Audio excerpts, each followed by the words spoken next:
राजस्थान की high profile Bharatpur Lok Sabha seat पर तमाम राजनीतिक दल जीत का दावा कर रहे हैं। भरतपुर मुख्यमंत्री भजनलाल शर्मा का गृह नगर है।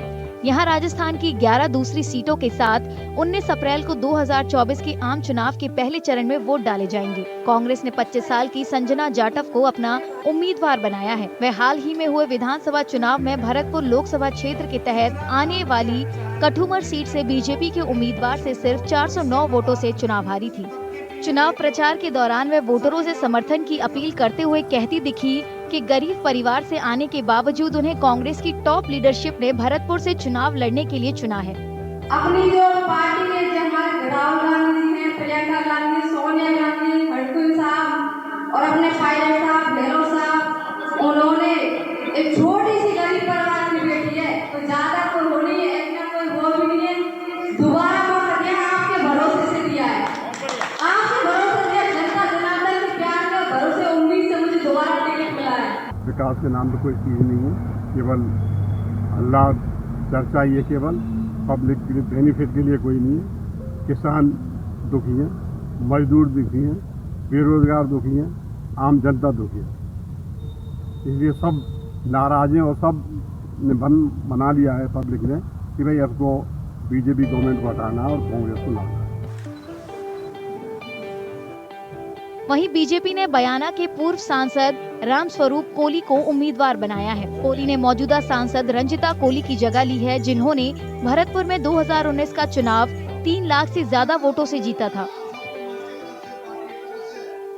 कोली प्रधानमंत्री नरेंद्र मोदी की लोकप्रियता का हवाला देते हुए जीत हासिल करने का दावा कर रहे हैं। जनता जनार्दन का आशीर्वाद पूरा मिल रहा है और मैं जहाँ क्षेत्र में गया हूँ मुझे पूरा आशीर्वाद मिला है और जनता का इतना प्यार मिल रहा है कि हमारी जीत पक्की है और नरेंद्र मोदी की झोली में हम अपनी इस सीट को डालेंगे।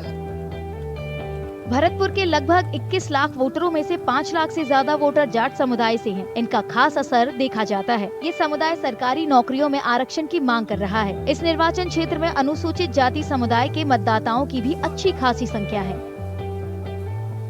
बीएसपी यानी बहुजन समाज पार्टी ने अंजिला जाटव को उम्मीदवार बनाया है, जो बदलाव लाने के वादे के साथ वोट मांग रही हैं।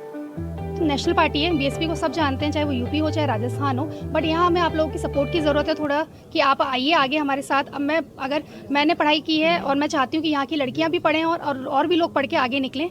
और जहाँ तक रही यहाँ के क्षेत्र की हमारे विकास की, तो हमें धीरे धीरे पहल करनी पड़ेगी। अब आप अगर सपोर्ट करते हैं, आप कांग्रेस का सपोर्ट करते हैं, बीजेपी का सपोर्ट करते हैं, आप हमें भी थोड़ा सपोर्ट दीजिए अपना, और हम पे एक बार आप अपना भरोसा जता के देखिए, हम शायद उनसे बेहतर कर सकें। भरतपुर लोकसभा सीट पर किस पार्टी का पलड़ा भारी है, इसे लेकर राजनीतिक विश्लेषकों की राय बटी हुई है।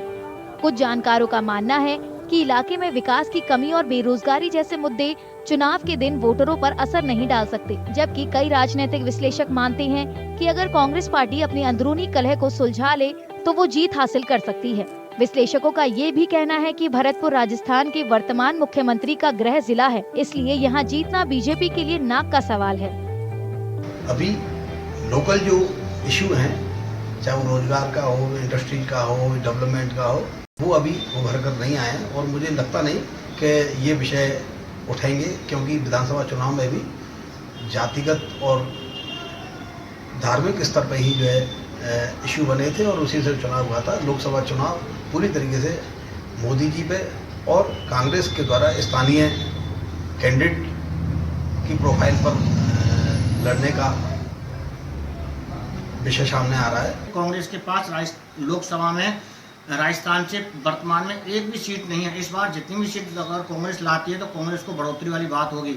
मेरा दूसरा मानना ये भी है कि भरतपुर लोकसभा क्षेत्र जो है विशेष तौर पर राजस्थान के मुख्यमंत्री भजनलाल शर्मा का गृह जिला है और मुख्यमंत्री भजनलाल शर्मा के गृह जिला होने से भी सारी सरकार की प्रतिष्ठा इस भरतपुर लोकसभा क्षेत्र के सीट पर दांव पर लगी हुई है।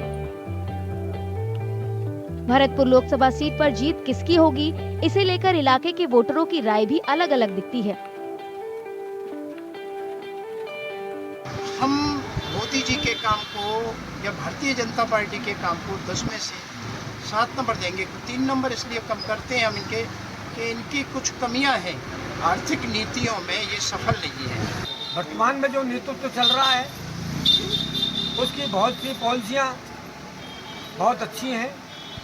उनसे लगता है कि देश विदेश नीति में अच्छा है, परिवहन की दृष्टि से, स्ट्रक्चर की दृष्टि से ठीक चल रहा है, परंतु वित्त मंत्रालय बिल्कुल पूरी तरीके से फेल है। पूंजीवाद का जो नंगा खेल इस देश में चल रहा है और उसकी जो आ रही है निकल के, ये चंदाबाजी का जो कांड खुला है, ये देश के लिए बहुत खतरनाक है। 2019 के लोकसभा चुनाव में बीजेपी की अगुवाई वाले एनडीए गठबंधन ने राजस्थान की सभी 25 सीटें जीती थी। भरतपुर में विश्लेषकों का मानना है कि इस बार मुकाबला और कड़ा होगा। हालांकि ये अब तक तय नहीं दिखता कि विपक्षी गुट इंडिया राजस्थान के कुछ निर्वाचन क्षेत्रों में जीत हासिल कर पाएगा या नहीं।